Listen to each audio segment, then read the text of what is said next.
Start. महोदय, आज इस समारोह में सम्मिलित होकर मुझे बड़ी प्रसन्नता हो रही है।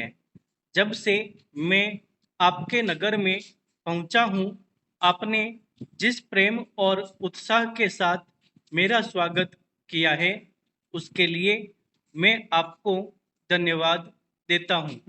मैं जानता हूं कि यह स्वागत किसी व्यक्ति विशेष के लिए नहीं, बल्कि यह देश के प्रति आपके प्रेम का प्रमाण है।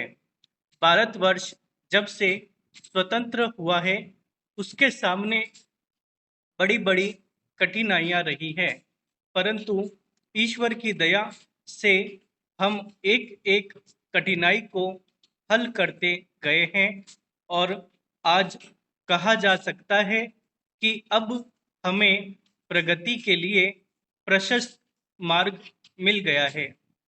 यदि हम चाहें और देश के लिए आपस में मिलजुल कर साहस तथा उत्साह के साथ काम करें, तो संसार में ऐसी कोई चीज नहीं जो इस देश के लिए दुर्लभ हो।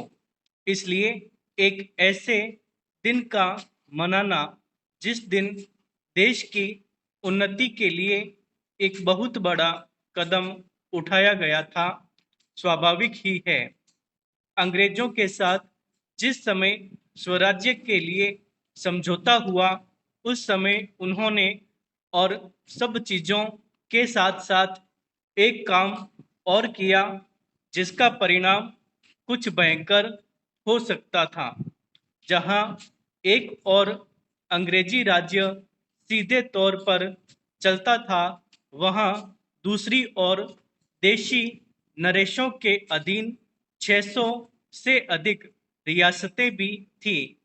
ब्रिटिश सरकार ने जाते समय यह घोषणा कर दी कि ये सभी रियासतें अपने को उन सभी शर्तों और बंधनों से मुक्त समझें जो उन्होंने ब्रिटिश सरकार के साथ किए थे, और प्रत्येक का अधिकार है कि वह चाहे तो हिंदुस्तान के साथ अथवा पाकिस्तान के साथ मिल जाए या अपने को स्वतंत्र रखे।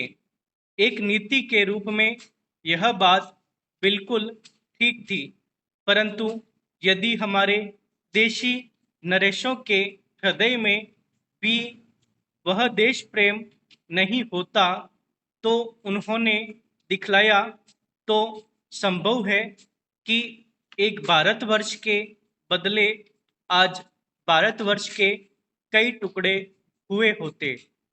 यह समस्या देश के एक भाग में अब तक तय नहीं हो पाई है, और वह भाग कश्मीर का है। उसके लिए हम अभी भी चिंतित हैं।